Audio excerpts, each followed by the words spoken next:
All right. Hi, everybody. Welcome. Welcome to the Autism and Entertainment webinar for July, which is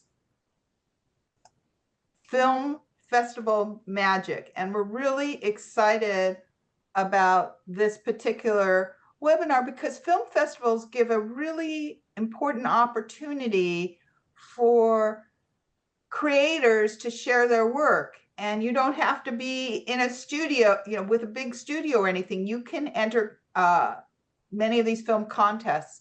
Marlene will introduce the group, but we have really some wonderful speakers today.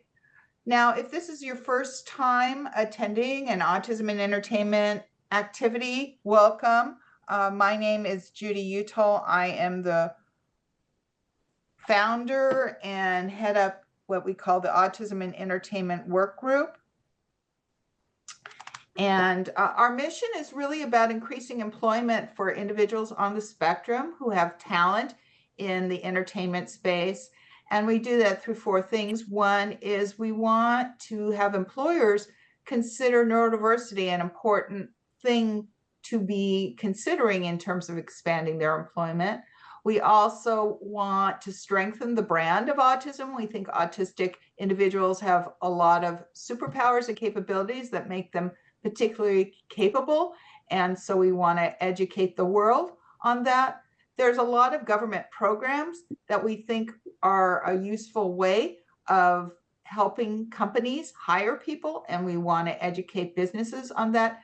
As well as something like today, we like to help the talent navigate their own career path. So everybody is going to have a different career path. There's no one path for everyone.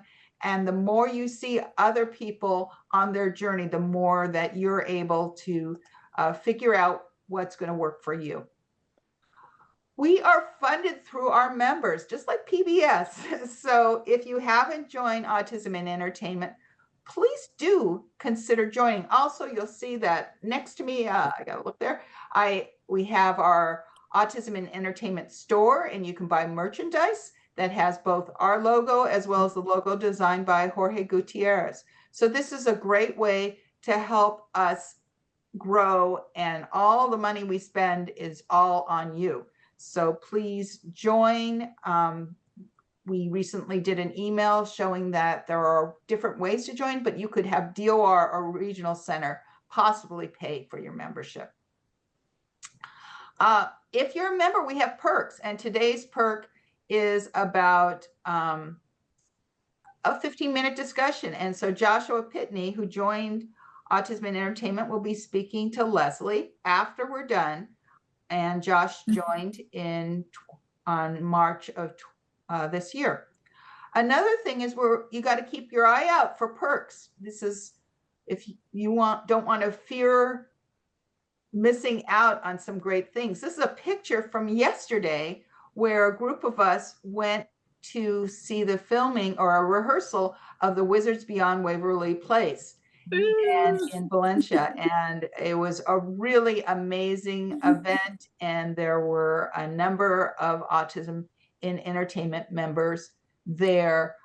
We have another studio tour planned for July at Warner Brothers, and a small group of us will be going to DreamWorks in July as well. And these 15-minute discussions are exclusively for Autism and Entertainment members. And these are all little opportunities to help you figure out your journey, to help you network and meet people. And that's what it's all about. Speaking of meeting people, we have started this year the creator community. So not everybody is going to have a career path where they get hired at a company. In fact, often that's not the case. And what you want to do is be creating your own content, whether it's a video game, a film, an animation. And so the creator community is all about building your creative team. It's about hiring the crew. And so it's an opportunity to meet other people like yourself who have an interest in entertainment. And so our next meeting is June 24th. So it's on a Tuesday. And we are expanding. The first one we did in January, we did in Irvine with a 40 plus virtual attendance over Zoom. This time we're going to have 2 in-person locations, one in Irvine and one at the Exceptional Minds offices in Sherman Oaks. So you might have noticed that we did an email where we mentioned the Asner Family Center. We subsequently learned that they were going to be closed that day. So our friends at Exceptional Minds have opened the doors for us. And so you need to register, but we will be virtually connected like a satellite between virtual people who can attend just over Zoom at their own home, or they could be at the LA location or the Irvine location. And this time we're going to add a film reel. So we're going to be showing some films. We have 2 speakers, Matt Brunet, who many of you may know as Animat, and he is a YouTuber, and he's built a huge population of followers talking about animation. And so this is a good opportunity to learn how you can build a social media following and build up your brand through just connecting over social media. And then Miles Hardy is currently working with Zavicon, and he's going to be producing Alex's film that we'll be showing some trailers of during our film reel. If you're in person, there's some snacks, and then we have a breakout session. So this is primarily for the people that are in the in-person meeting, where you get the opportunity to network and meet other people. We're also going to have 1 or 2 of folks like you and who want to talk about their project, and they're looking for people. So they'll be pitching those, and you might be able to meet them during the meeting. If you have an idea or a project where you do need support, please put a note to me in the chat, and I will be in contact with you. All right, well, I am going to stop sharing and start highlighting our speakers. And so first, there's Marlene. Hi, everyone. Welcome to Film Festival Fever, or Film Festival Magic, whatever you prefer. There's going to be a little of both today. And my name is Marlene Sharp, and I work closely with Judy at Autism and Entertainment, also our sister or parent organization, Orange County Asperger's Support Group. And I handle a lot of special projects, including PR, marketing, community outreach. And I just want to shout out our colleague Suzette Shang from Disney, who was responsible for our Wizards Beyond Waverly Place spectacular behind the scenes tour yesterday. It was absolutely phenomenal. And I wish for all of you that you're able to join us for something similar in the future. We'll be doing a lot more of these. So thank you to Suzette if she's here, and if not, we'll thank her again off screen. And so today we're going to be talking about film festivals, and our panel has such wide-ranging experience. There are folks, some of them I've worked with before, and some not, but they all have experience with festivals and contests and competitions, and there's some nuances in those definitions, and we'll hear from each of them what they consider to be the best kinds of showcases for what you guys are doing. So I'm going to let each one of them introduce himself, herself, themselves, and I will just point them out to you, and we'll go down the list. But we'll start ladies first with Leslie LaPage. Sure, I'll be on the hot spot. Yes. No problem. I'm Leslie LaPage. I run the La Femme International Film Festival. I've been doing that for 21 years. That's the 3rd festival I've run. I was one of the key programmers for Slam Dance for about 6 years. Then I launched a $15 million film festival in New Orleans that got shut down after Katrina.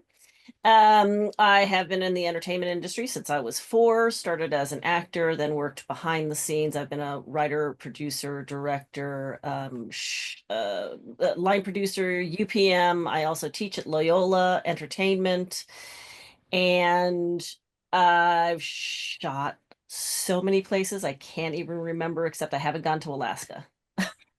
Oh, and fun fact, Alaska and Egypt. Those are the two I haven't gotten to. Leslie, we need to mention that you and Paul Hemstreet were CalArts Oh yeah, and I got classmates. I got my master's at CalArts. Yes. That was an aside. Yeah, so Paul Hemstreet is one of our cherished work group members, and so he and Leslie go back to their student graduate. Yeah, they're yay. Yeah, Okay, there's the Paul. We masters over are there. Hey, Cal. Paul. Yes, Cal Artisans. All right. Yay. Artisans, yes. Okay, thank you, Leslie. Daniel, would you like to go next? Sure. So I'm Daniel Plagens. You can call me Dan. I am the program manager at Humanitas. Humanitas is a 501c3 nonprofit that's been around since 1974 in the Los Angeles area. The organization was originally founded to give out the Humanitas Prize, which is a screenwriting, TV writing award. It started focused on television writing and over the years expanded to include features and short films. There was a web series award one year, and it's focused very much on the writing. The mission is to champion writers who are exploring the human condition in a nuanced and meaningful way. I oversee, as the program manager, I oversee the process by which TV shows or movies or short films receive the Humanitas Prize, though I don't. I'm more, if anyone has seen Conclave, I'm essentially the main character from that movie. And my hairline is also progressing in that direction. Of Ralph, what's his name? But Ralph. you're not in red, you know? You got to be in red, the royal. That's true. I have to get a The red hoodie papal for red. this. You mean I Ray have to. Fiennes' character? That's Yeah. you? Yeah, that's Okay. basically me. All right. I also oversee the two programs. We have the New Voices Fellowship, which is a artist. We call it an artist development program, is the technical term for it. It's it's a 6-month mentorship program where we pair up to 5 writers, 6 give or take the odd writing team, with professional writers for 3 mentorship sessions. There's a workshop series. I could go on. And then I also oversee the College Screenwriting Awards, which are awards for college students studying screenwriting. We are not a film festival, but we are, I would say, adjacent to this space, and I have some perspective that I think will be helpful today for folks. That's great. Thank you, Dan. Isaac, you're next on the hit parade. Go for it. Thank you. I'm Isaac Zablocki. I'm the director and co-founder of the ReelAbilities Film Festival. We were established now 18 years ago in New York City. It's become the leading disability film festival in the world that touches on disabilities of all kinds, including, of course, autism and all neurodivergence and developmental, mental, what you name it. We try to find great films on the topic. That is, I think, also at our core, finding the right kind of films with the right kind of representation. And that was the secret to our success. It's allowed us to grow into an international festival that runs in dozens of cities across the US and has an educational program too, where we bring our films to schools and workplaces and a streaming site as well, and much, much more. Awesome. And we're very fortunate to have 2 for 1 from ReelAbilities today. So we got Lawrence here, who's also, and my dog as well. That's another bonus. So you'll hear from her inevitably. Sorry about that, Lawrence. She's trying to steal your thunder. All of 4-legged, furry, feathered, you name it. It's all good. Thank God. Pleased to be here with you. I'm honored to be with you all and to work with Isaac at ReelAbilities. And my connection to film and to film festivals really stems from a lifelong commitment to storytelling, imagination, and representation. So this work is kind of the culmination of a lifetime of work, and we'll get into that as the webinar goes on. Pleased to be here with you. Thank you. Oh, well, the first question is one that is top of mind. for my dog especially. She would like to know, and on behalf, she's speaking on behalf of everybody, who should enter film festivals and competitions and awards consideration? Are these types of endeavors only for established professionals who've reached the peak of their careers, or is there something for everybody or almost everybody? What do you think? I'm happy to jump in. Please. Film festivals. So film festivals, there is something for everyone. I would say there are so many film festivals out there today. It's really like, dozens go on. I'm in New York City, and I'm sure in LA as well. Dozens go on every weekend, and every week, and on every topic and every niche. And it's really becoming an alternative, especially since art house cinema is not doing as well in the box office these days. I think it's become one of the alternatives of a way to kind of give a platform. And in many ways, I think for ReelAbilities, for a lot of our films, we are the only place that shows these films. These films don't, there's room in the theaters for only so many disability themed films every year. And really the lucky few make it, but the rest of them really look for film festivals like ours, niche film festivals that will show their films and get to an audience and help them get a distributor. And traditionally, that's what film festivals were established for. They were established to be kind of the way to find out about the new films. You'd have basically, let's have a competition of films that are being shown, and that's how distributors would show up to different film festivals. The buzz would start about different films. Writers would write, critics would write about the different films, and this was a great way to kind of start your path to distribution. In today's day and age, it goes beyond that, and really there are places for just, for really any kind of film. There are some film festivals, and this comes with a warning, that you really pay money to get into them. It's not official. You'll be accepted as long as you pay their high fees, and then your film will get shown. But that's really how some festivals survive, is based on these fees. And it's a little questionable, that kind of business, to me. And I warn people about these because they don't necessarily actually really have an audience, or have a press that will follow them, or have connections with distributors, and really don't do much for the films. The last thing I'll say is that for ReelAbilities specifically, I mentioned before that our success is due to the quality of our films, and we do look for films that are not, usually not. We do get some first timers, especially with our short films, but we really we get hundreds of submissions every year, and have to say no to a lot of films. So what it really comes down to is we get to choose the best of the best, and these are really high quality films from storytellers who know how to really tell their stories, but are usually still emerging in their career, that they don't yet have distribution.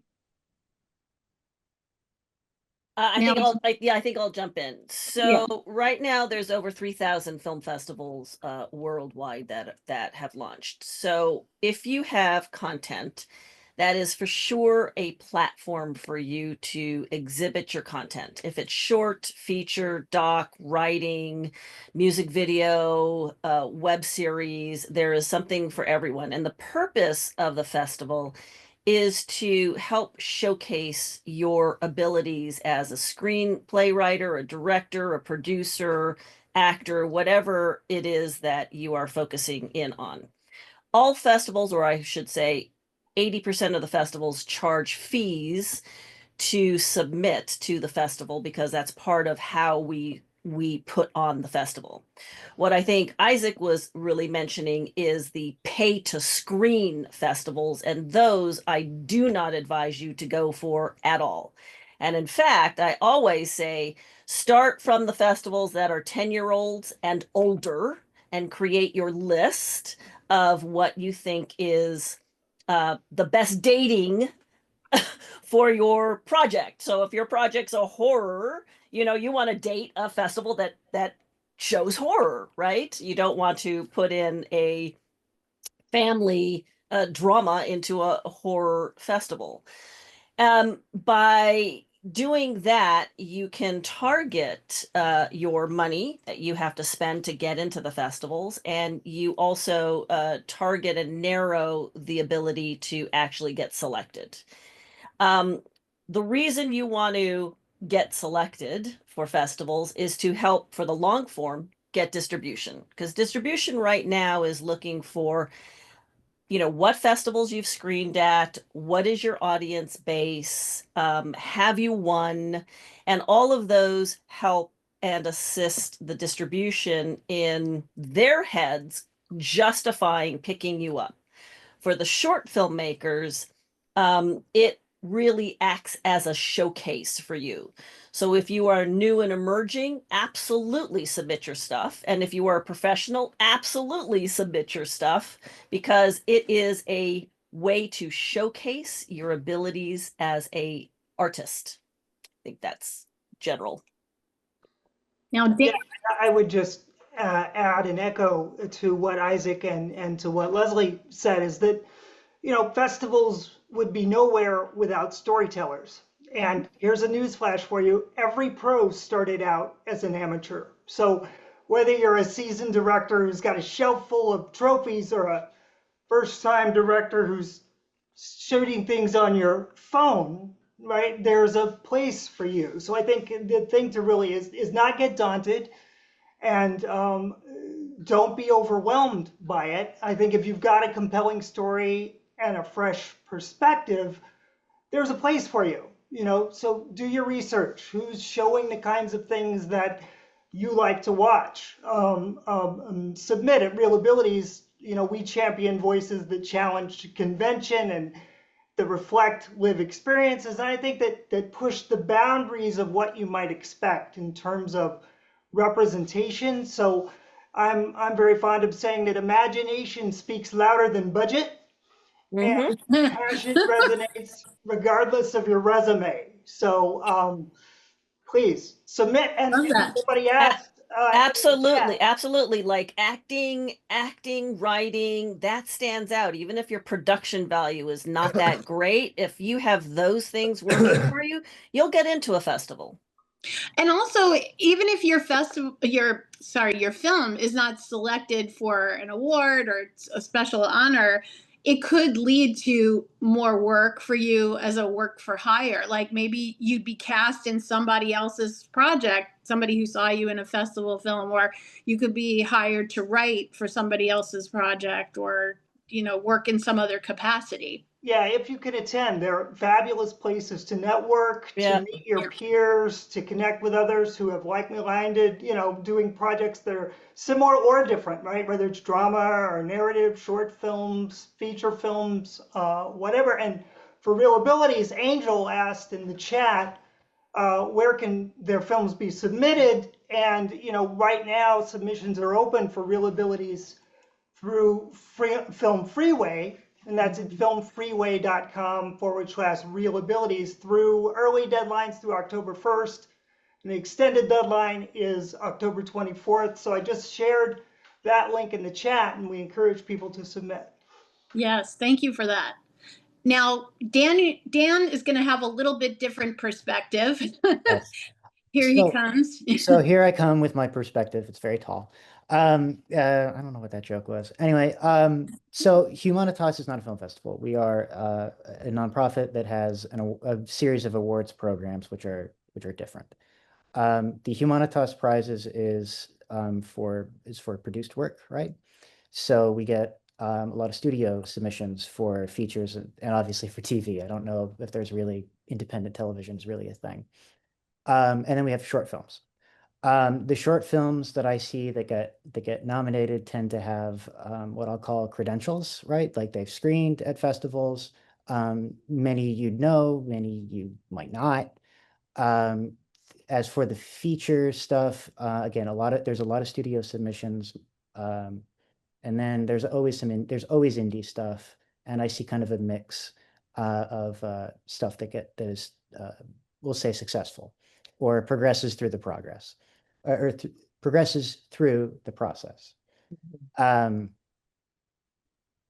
So that's that on that. when it comes to screenwriting contests, they're sort of adjacent to festivals in that some are, we'll say, more. I don't want to besmirch anybody. You know, Worthy. I would say I was going to say reputable. Reputable might be a good Yeah. word for this. Yeah. And you know, you kind of gotta. I really think the best way to figure that out is sort of to just look at, like, I have some rules. I have a whole presentation on this. I literally have slides. Oh boy. But it's sort of like, can you figure out who is running it? Like, can you see faces on the website? You can find my face on our website very easily. And I apologize for that. And then it's like, do people know about, I don't know if people know about business entity search tools, but most in the United States, to have a business or a nonprofit, you have to register your business entity with the state, and you can figure out who's running, you know, different companies, festivals, organizations, etc. California has a very good one. Texas has a very good one. I haven't used all of them in my life, but New Jersey is the only one that doesn't work well. So I don't know what's going on over there in the tri-state area.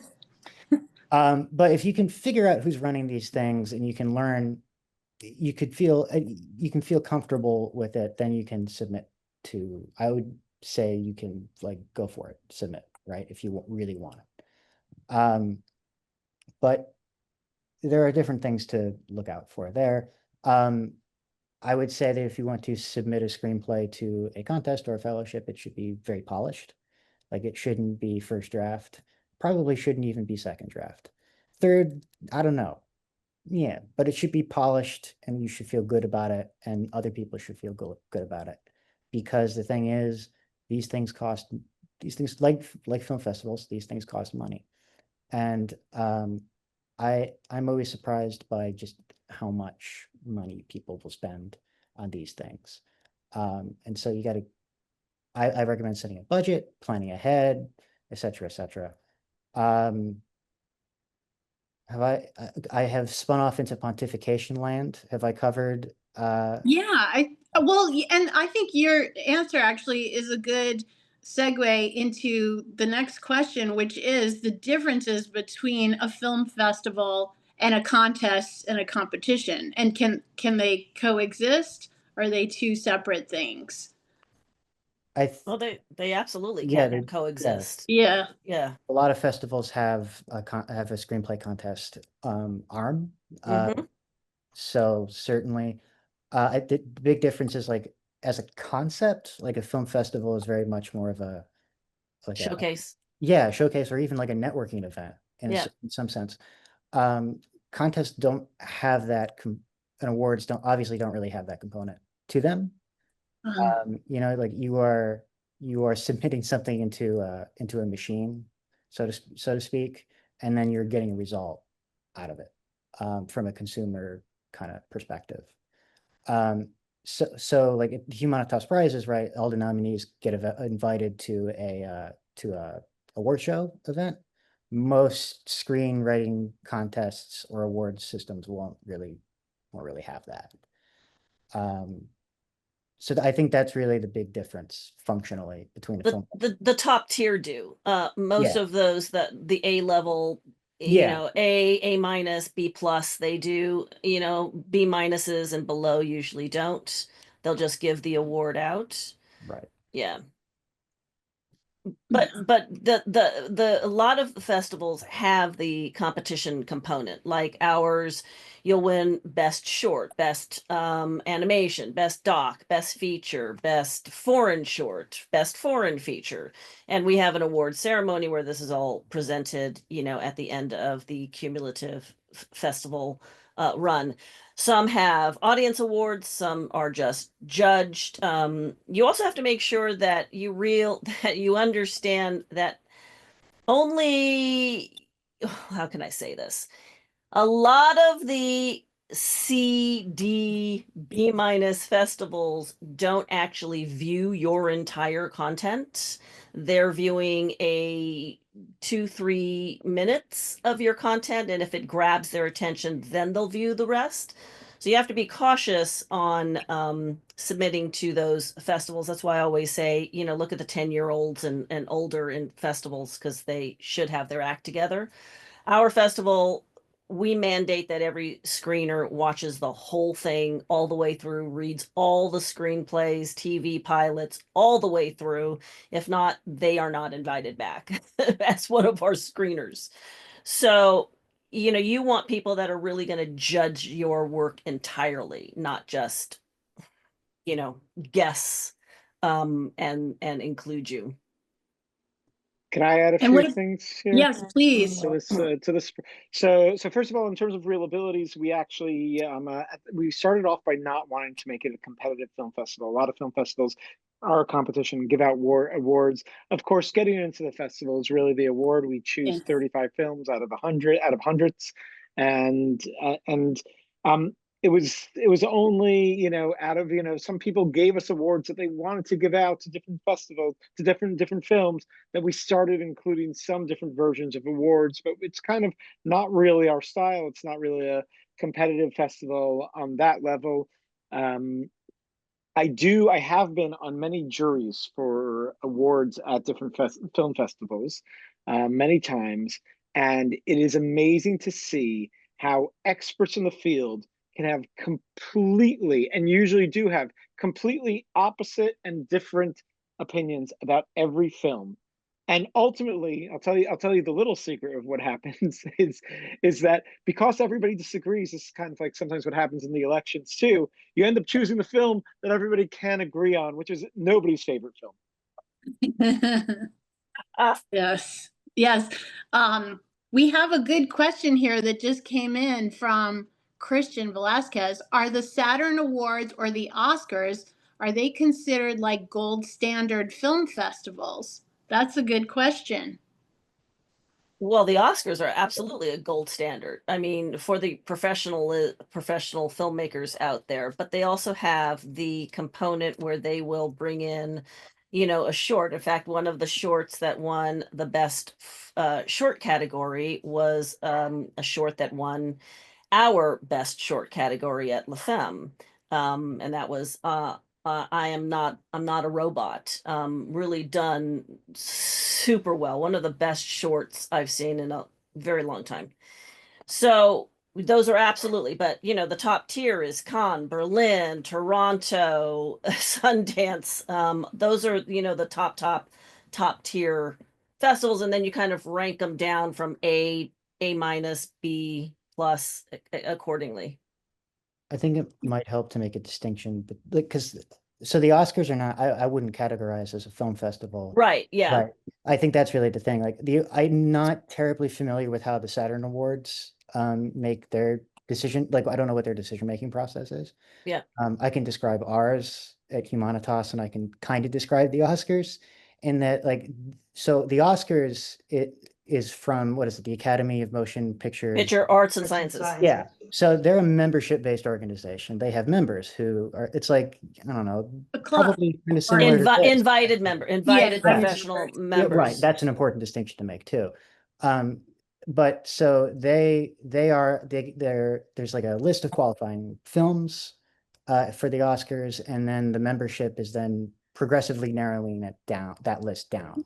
Mm-hmm. Right. And I presume the Saturn Awards are kind of similar, but again, I'm not familiar with how they work. At Humanitas, we are not a membership-based organization. We find volunteer judges who are credentialed in various different ways.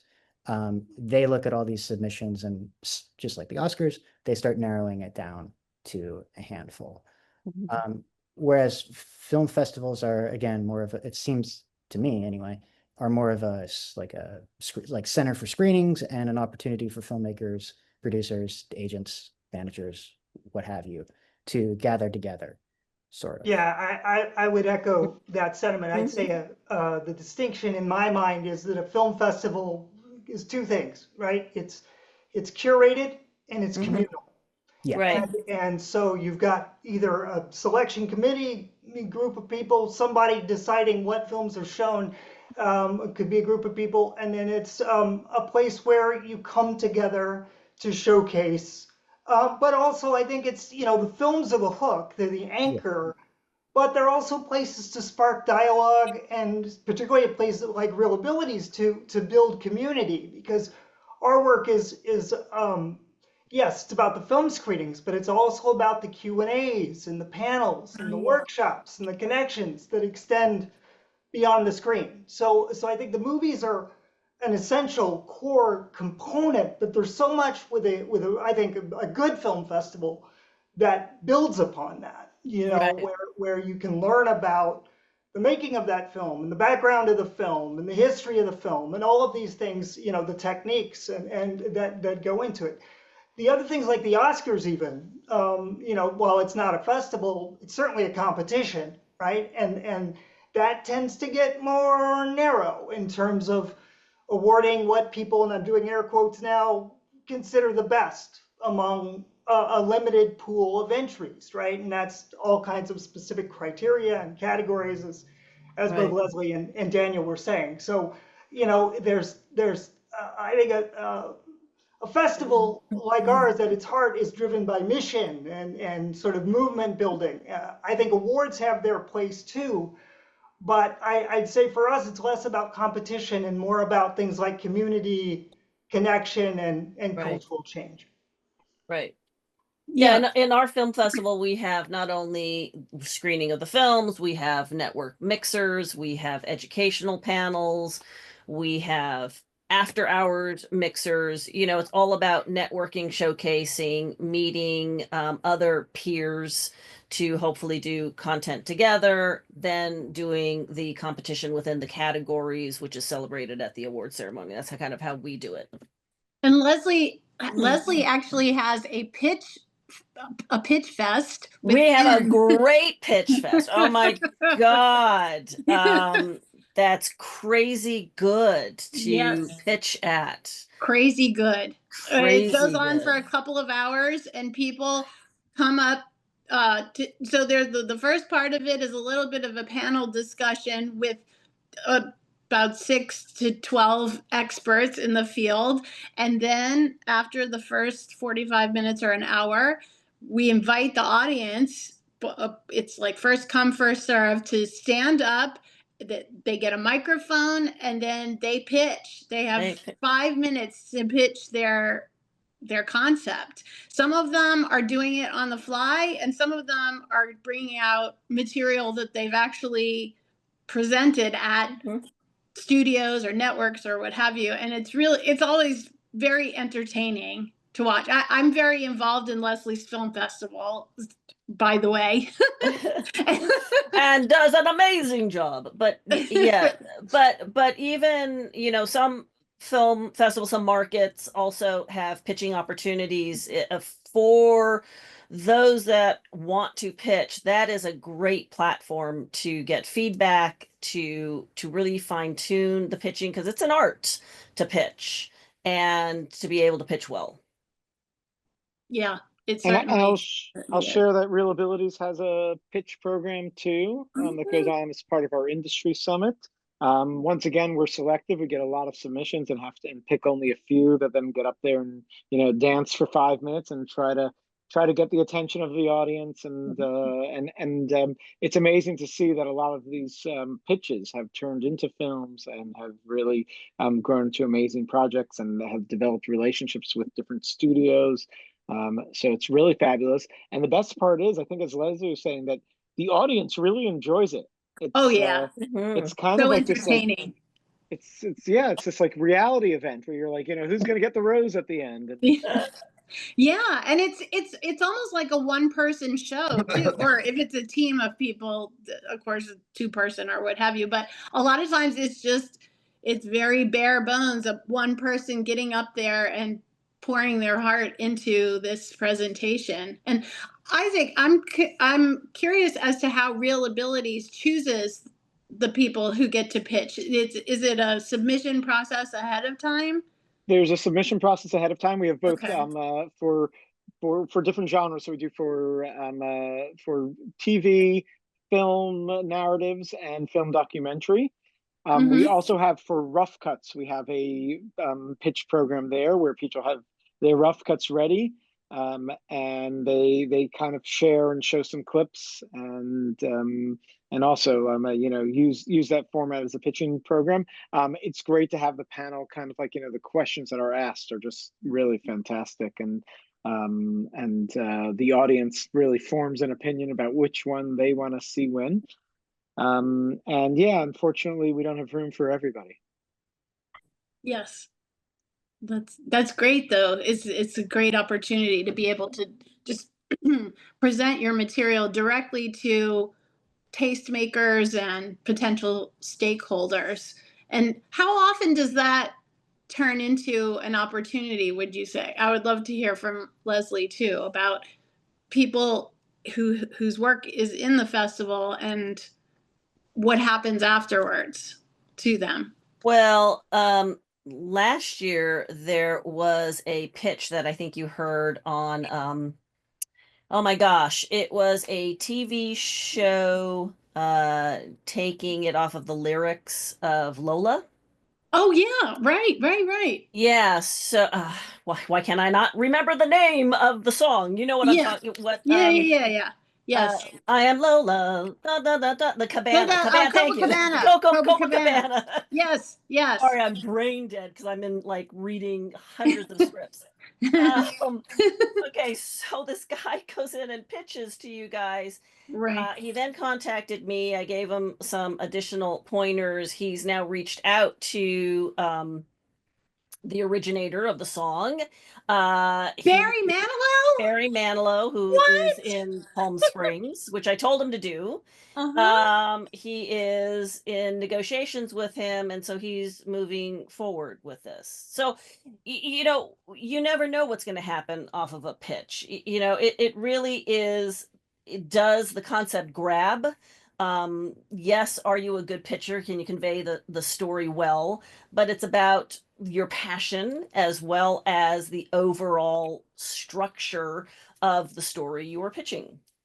Leslie, oh my goodness, we need to tell this story. Okay, full disclosure, I often am the moderator of the pitch panel, and like I would love to share this success story. I mean, this is a success, even if it goes no farther. The fact that this man basically his pitch was, let's make a movie out of the lyrics of the song Copacabana, because he just loved that song. And I'll be honest, I thought that was a crazy idea because he did not have the rights to the song. And as some of us might know, it is expensive to get the rights to especially an iconic song like that. But there he was, just, plowing forward with his pitch, and he was very entertaining. He was a great pitcher.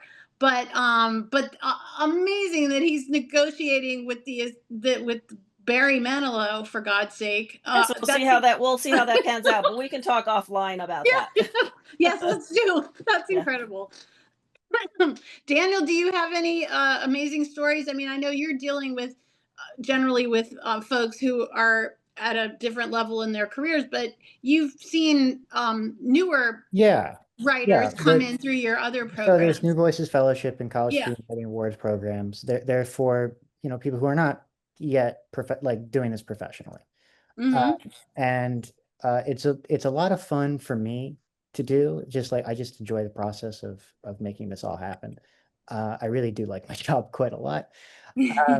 And yeah, people come through it, and people find themselves progressing. I can think of a couple of stories of people coming through the program and then getting staff on shows, or being paired with a mentor, and the mentor and the writer just really got along. It was just oh, this is perfect. Which isn't, you never know how these things are going to pan out. It's always a little different every time. And so the mentor showed the script to a manager, and that manager is now repping that person. Those kind of stories happen all the time. And then just for me, it's for here doing this, I found a script that I just fell in love with, and I think is the best thing is genuinely the best thing I've ever read, like that has not yet Wow. been produced. Whoa. Wow. And it's just like I've kept in touch with that guy because I just want to know what's going to happen with this thing, and I think it's going to happen for this guy. Wow. But so yeah, like we have a history of success, but where I'm going with this is sort of screenwriting, various programs or even festivals, right? Like there's no silver bullet, is what I like to say. Like I talk about this thing called silver bullet syndrome, where someone thinks that if they just do or reach this one particular thing, right, their upward wow, easy for me to say, trajectory is secure. And of course, that's not true. That's not how life works. Like it's more of a wavy kind of parabola situation, I guess. And then of course, the other observation I have had is that the people who come through our programs and start progressing, it's because of them, right? Like I can't take credit for other people's success. Like these people are putting in the work and are just interesting folks with something new and interesting to say. So I want to take credit for it, but I can't. That would be wrong of me. Maybe we could talk just briefly about the submission process for various things. So if somebody has a script or a film, a short film or a feature film, and they think that they're ready to enter the film festival / competition world, what should they do? What should they do next? So this is a big process, and first of all, it's something that you should write into your budget before you even make your film, because Budget, to yes. submit to film festivals usually costs money, and that's a whole other process. You will likely, as mentioned, there are at least 3,000 film festivals out there. I think there might be more. I feel like there's 3,000 a weekend. There's a lot of film festivals to submit to. Then just by submitting is not enough. You have to attend them, and that's something also to keep. If you get in, to keep in mind that most film festivals don't pay for your attendance necessarily, and you have to cover all of that. So I think it's really important also to know your film, know which films, as I think Lawrence was saying before, know which festival is right for you. Know if you're a Sundance festival, or if you're a little too mainstream for them, or you're not. That's not where you're going to get in. By the way, most of the big film festivals get thousands and thousands of submissions. That the chances of getting in just because you submitted are very, very slim. My other big recommendation is see if you know somebody at any of these festivals, or if you know somebody who knows somebody. That goes a long way and will allow you to stand out amongst the thousands of submissions. Yes, indeed. Maybe we could look at the chat, see if there are questions that are on people's minds that we haven't addressed. Marlene, Yes. I'd like you to toot your own horn just for a second and talk What? and talk about what you've done for autism in entertainment and the documentaries we've produced and what you've done and how they fared in some of these competitions. Yeah, so I've through the years I've worked for a lot of different employers who wanted to win awards at film festivals, and I've been tasked with making that happen. So I just had to figure it out for myself mostly, and I I have been doing it a lot on behalf of Autism and Entertainment, because we started out, we had a conference last year, and we produced 6 mini documentaries about people on the autism spectrum who have achieved great things. And so one reason that I like to use film festivals and former employers and current employers and clients of mine, it's a marketing tool. So it's a marketing tool, especially when you work for a brand. I've worked for a lot of brands that sell stuff to kids, such as Sega. So I worked on Sonic the Hedgehog. I worked for Bandai. I worked for Level 5, lots of video game based properties. And even big companies they can benefit from the marketing that happens when you have your content in a competition. So that's what I would do. I would submit TV episodes and things like that for competitions. And so I saw that as an opportunity for Autism and Entertainment. We wanted to get the word out that we existed. We wanted to build up membership, spread the word. So I took one of our documentaries that I thought would have a good chance of standing out, and it was our mini documentary on Danny Bowman. Some of you know Danny from Love on the Spectrum, the Netflix series, and she's a great speaker and just so compelling. And I thought, this is the one we're going to experiment with. We're going to enter it into a lot of competitions and see what happens. So we did, and we got in. We got into a number of them. Probably one of the most exciting was San Diego Comic-Con Film Festival last summer. And so we were able to screen at Comic-Con and have a panel. And then we're going back again this summer, next month, with our Jorge Gutierrez mini documentary. So we ended up, after the conference, we produced several more documentary shorts. We did this one on Jorge Gutierrez. We also did one on our program, our neurodivergent comedy nights with Laugh Factory, and how that all came about and what went into producing these live in-person shows at Laugh Factory in Hollywood. And so that mini documentary has been in a number of film festivals as well. And it really helps to boost the awareness of autism and entertainment and what we're doing. And so, of course, it feels really good to everybody to win an award. I mean, there's nothing like that. That's a real morale boost for everybody involved. But it's also, it has a higher purpose in that it's spreading our autism and entertainment message to the world, really. Is that good, Judy? Is that what you wanted to hear? That's great. And we really appreciate Marlene doing it. And it's really given some of our young filmmakers an opportunity to have that experience of being at Comic-Con and talking about their film, and also learning from the feedback that that the judges give on why it didn't win or what they were looking for, and so that you can continue to grow as a filmmaker. So it was a really good experience for them, and we appreciate Marlene's help.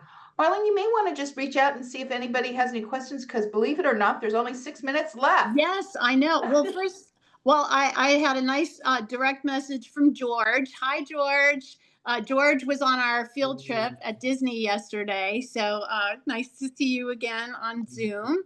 And let's see. Somebody had a message about applying to film festival. Oh, comic book festivals. Somebody asked about that.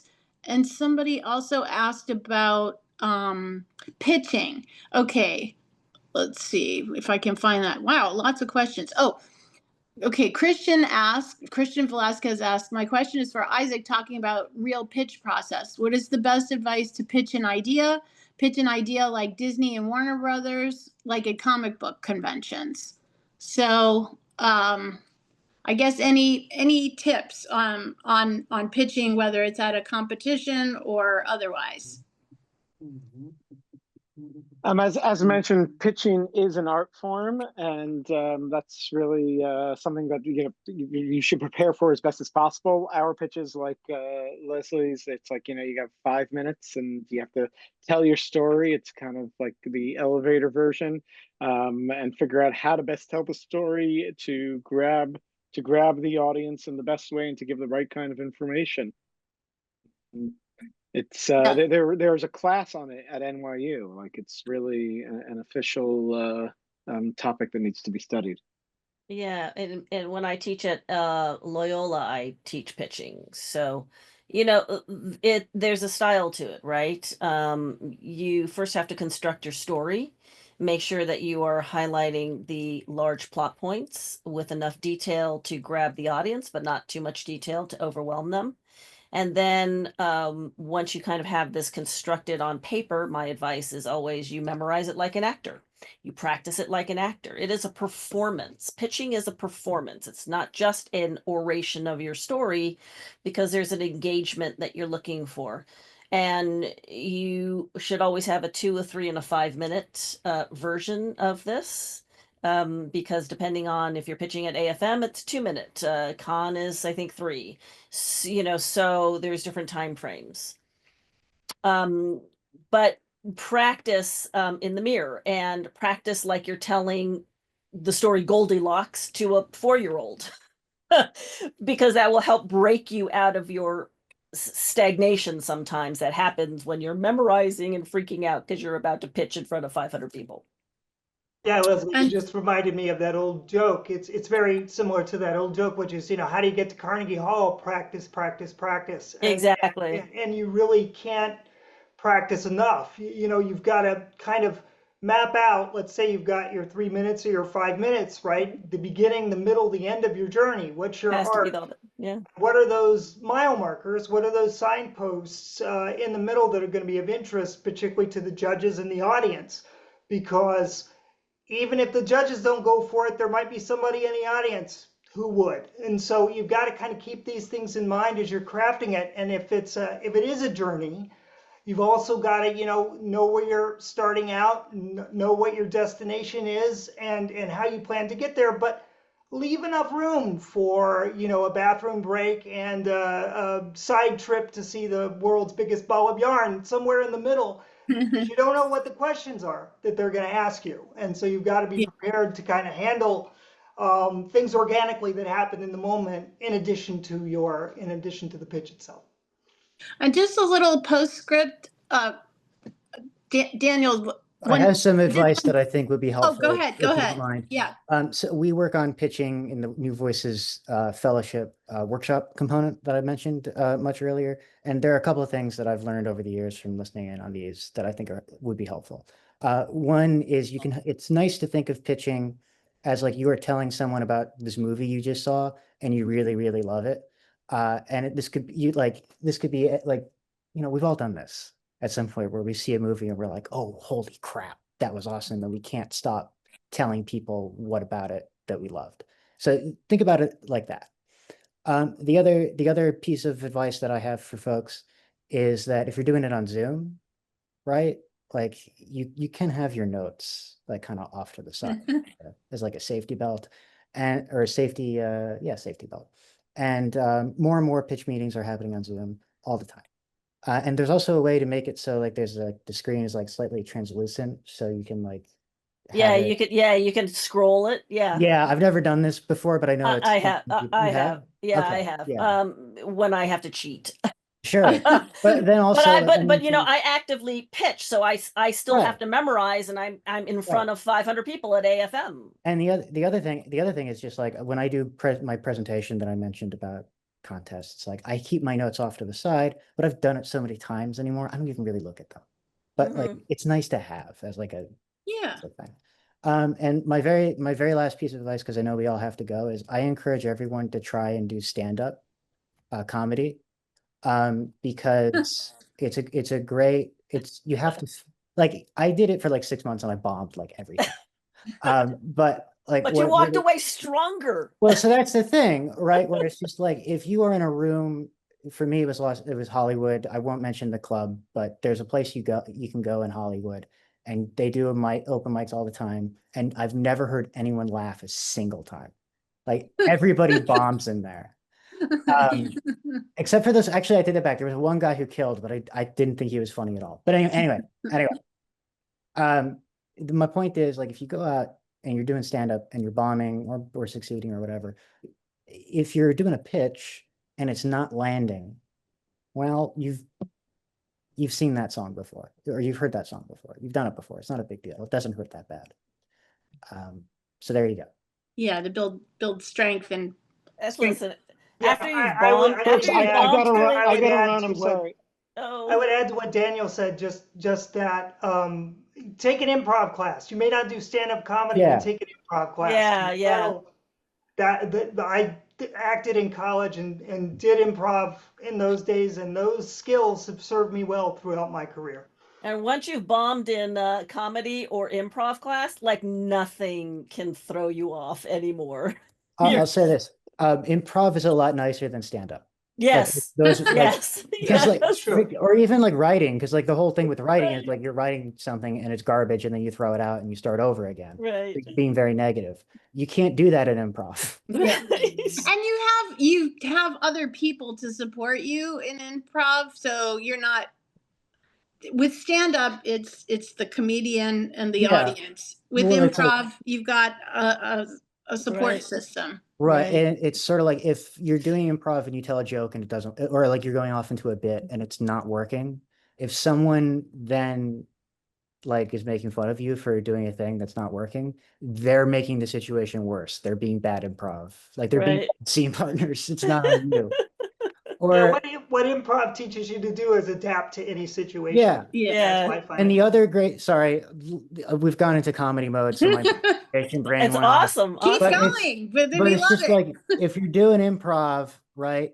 And like it's not working, and then someone else comes into the scene and you kind of become the butt of the joke, but it gets a big laugh. Like that's what matters because like you're all in this together and you're just trying to get laughs out of the audience. So the other great thing about improv is it does teach you teamwork. Right. Yes. Just a PS to what we're talking about, because we're going to be signing off any minute now. Do check out filmfreeway.com, everyone. Filmfreeway.com. That is the major submission portal for all kinds of contests and film festivals. And it sort of works like LinkedIn, where you create a profile for your project. And there is a heavy lift in the beginning to create the profile. It is, I'm not going to mince words, it's a pain to do it. Curate all your material and get the files out there. But then once you do it, it's just really a few clicks to submit to, and you got to input your credit card too, because most of the festivals do charge something to enter. But once your profile is up there and you can just scroll through the festivals, you can do advanced searches, find the ones that apply to your genre that you're working in, and then you can submit to lots of things. So check it out, even if you don't have any intention right now to put something on there. Just it helps to learn about it, see what kind of festivals are out there, and it's good. It's a good educational experience. Thanks So for that's it. Oh, and thank you to Sarah Hamilton. Thank you, Sarah. We didn't have a chance to get to her, but she's an audience member who is very experienced with film festivals and contests, and maybe she'll come back and we could do a Sarah Hamilton workshop. Oh, no, I'd be happy to, but no, this is all such fantastic information. And if anybody's in New York next week on the 19th, we're doing I'm moderating a panel about neurodiversity as a superpower. So at the Creativity Conference. So yeah, would love to follow up with all of you. So thank you. Yes, Sarah, please send us an email about that. We'd love to let people know. I wanted to shout out to Josh. After the conclusion of this, you and Leslie will be put in a private breakout room so that you can chat. So great. Thanks, Marlene. Thank you all. Thank you, everyone. Panel. All right. We lost Isaac a few minutes ago. So thank you to Isaac in absentia, and I'll spread the word. I'll let him know. Oh, yes, because you're colleagues. Yes, please tell him. We're so grateful. Thank you, Lawrence. Thank you, Leslie. And thank you, Daniel. It's been a pleasure. Thank you, Sarah. And thank you, Judy. Bye. Bye-bye.